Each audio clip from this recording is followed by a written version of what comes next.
Kayyos Maayyo Musaa dukkan keessa amata sanunda har'a keenya nu jiraachisuuf nu wareegame san keessatti hidhame nama galmaan ga'u nu haa taasisu. Gooticha keenya artistus Maayyo Musaa sirba isaan beeknaa seenaa isaa dhagahaa guddanne caalatti immoo maatiin immoo warri nu caalaa beekamoo seenaa isaa barreessanii seenaa isaa kanarraa waan guddaa baranna jedhee yaada.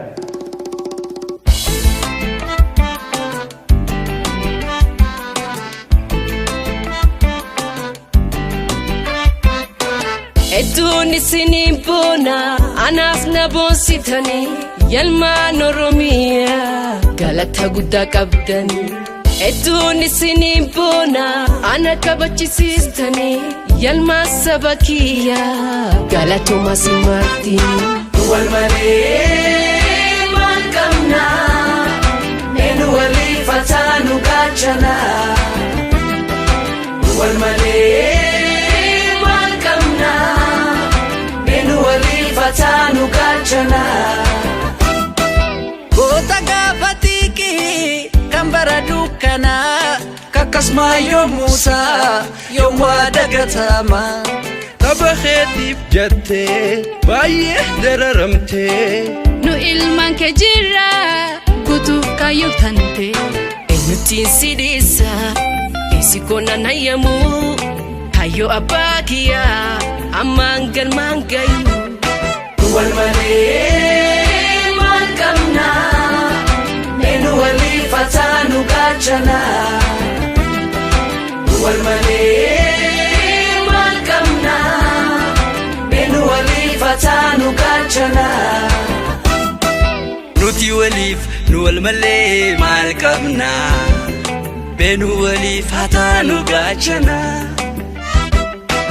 Maayyoon goota keenya goota Oromoo maraa saba isaaf jiraate jireenya isaa maraa. Maayyoon goota keenya goota Oromoo maraa saba isaaf jiraate jireenya isaa maraa. Eenyuti si dhiifna keessi keenyan hayyamu waan isaan waamamu hamma ijaan agarru.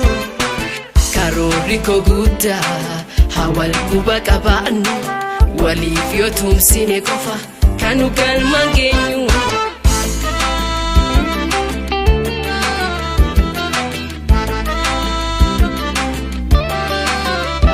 Sodaadha malee saba isaati falmee yaas Maayyo Musaa seenaa gama barree. Seenaa boonsaa qaba kan namuun dagannee goota fi yaadachuun dirqama nuti illee. Ogguu jiraataadha onne teenya keessa goota seenaa qabu Maayyo Musaa. Ogguu jiraataadha onne teenya keessa goota seenaa qabu Maayyo Musaa.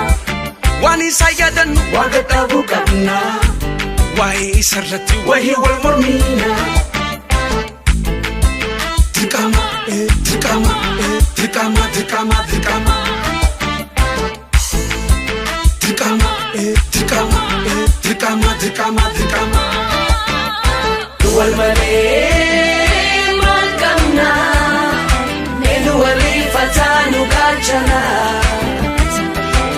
Maayyoon goota keenya goota Oromoo maraa saba isaaf jiraate jireenya isaa maraa.